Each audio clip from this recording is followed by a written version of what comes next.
I used to hustle, and I used to practice by myself because I didn't dare cut in with the girls, thinking that a girl might be, oh, who's you, you know? So I used to just take to the floor, and I took all my aggression. They didn't notice me for my hustling abilities. They were gonna notice me for my breaking abilities. The Rocksteady crew started in '77. A lot of its members were like all-star b-boys from the Bronx. The guys that started Jimmy D and JoJo, they hung out on at 115 Park in the Bronx. We came up with the word Rocksteady. We started thinking because we want to continue dancing. We wanted to keep it at a steady pace. You know, when they started doing it, a lot of people called it rocking, going off. And what they wanted to do, you know, they noticed that a lot of people were stopping around 76, 77. And, you know, they wanted to keep it going on, you know what I'm saying? They wanted to keep the rock steady. And when they started getting too old for it and it started dying down with them, they passed it along to Legs. In '79, I moved to Manhattan. 1979, a lot of b-boys were locked down, doing stick-ups, whatever, murders, or went away to Job Corps, or just got regular jobs.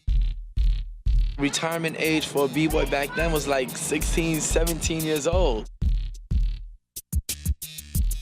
When I moved to Manhattan, I used to always try to come back to the Bronx and go to the jams, do whatever I can to get back on the weekends, stay over on Cortona Avenue. Between the summer of '76 and '77, me and my friends, we had a crew called the Rock City Crew. And then like around '79, the dance started fading out. I still kept on, but the only time I would go down is if I seen somebody else. And then my cousin Ty Fly, he introduced me to Ken Swift and his crew called the Young City Boys. My crew, we were just like mischievous. We used to do things like go and throw, down the alley, there's a precinct, right straight there. We used to throw eggs at the police and run. They were like, 3 or 4 years younger than me, so I looked like the big kid of them. But, I told them anytime y'all have any battles coming up, I'll take your side. I got down Rocksteady when I battled Legs, and then a lot of my crew got down Rocksteady. And Mr. Freeze was part of Rocksteady in the Bronx already. The only white boy I knew that was the b-boy was Mr. Freeze. He was the only white boy, the first white boy in the Bronx with juice. He could go in any black Puerto Rican neighborhood and walk through and say, I'm Mr. Freeze, Rocksteady crew. He was like, oh, yo, you're cool, man. Me and my cousin Lenny Lamb, we were traveling all over the place, battling people, and then just like start hanging out with them. When you hang out with those people, they might know someone that might be breaking in another area.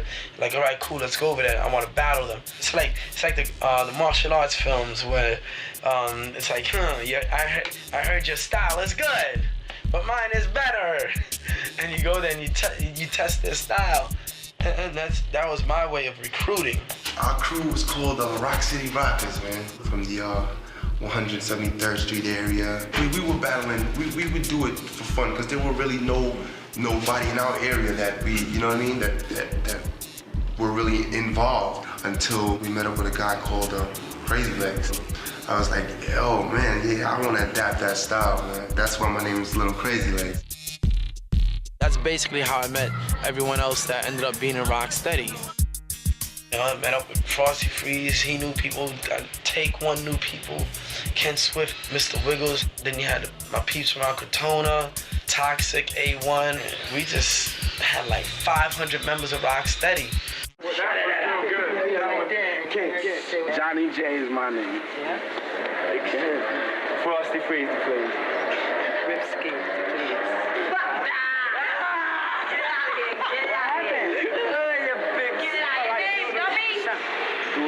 Dualism.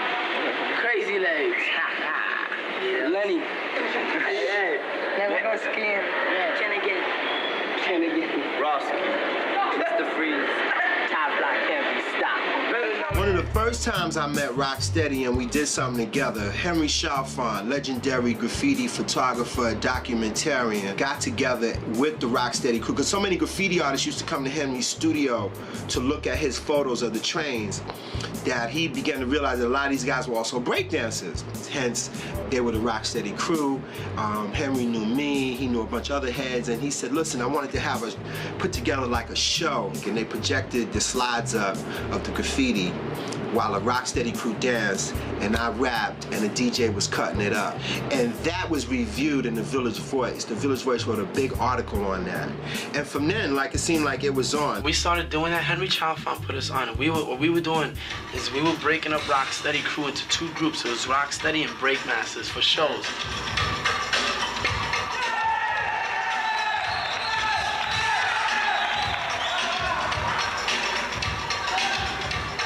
Just battle each other, but it got to a point where like, yo, you know, forget this, you know, let's make it interesting.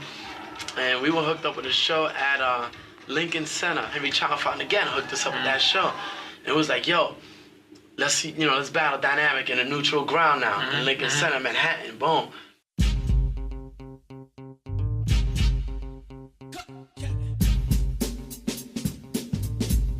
And that event was covered by National Geographic. It was came out in the front page of Metro section in the New York Times. It was also in 2020.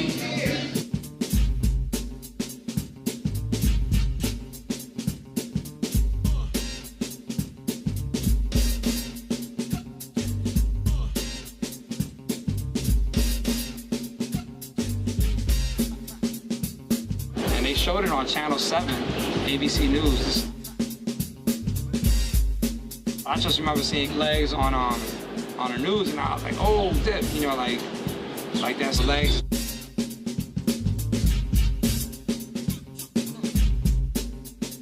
And at the end of the battle, they were like, who won the battle? All you heard was Rocksteady, Rocksteady, like in the middle of Lincoln Center.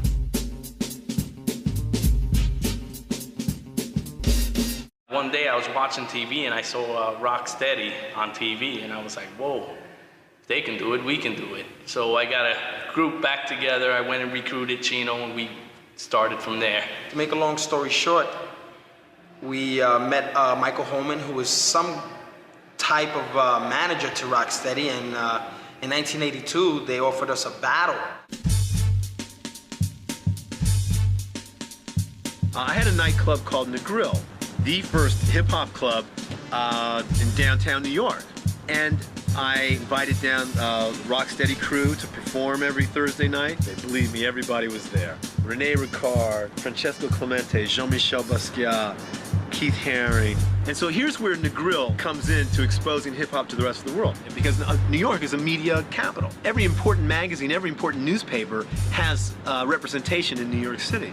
Oh, yeah. Oh, yeah. My man. Baby, yeah. After a while, I started getting a little bit bored with just Rocksteady crew doing a dance performance. And I said, Legs, you know, what's up with this battles I keep hearing about? I didn't really know. And after a couple of weeks, he found a crew called Floor Masters. Well, actually, they needed a crew to battle so they can look good on film. And they wanted a crew that wasn't as good as them so they could look real good on film. And what they didn't know is that the Floor Masters were real good. You can't get fresher than this. That was fresh. You want a fresh style? Let me show you. You can't get fresher than this. That was fresh.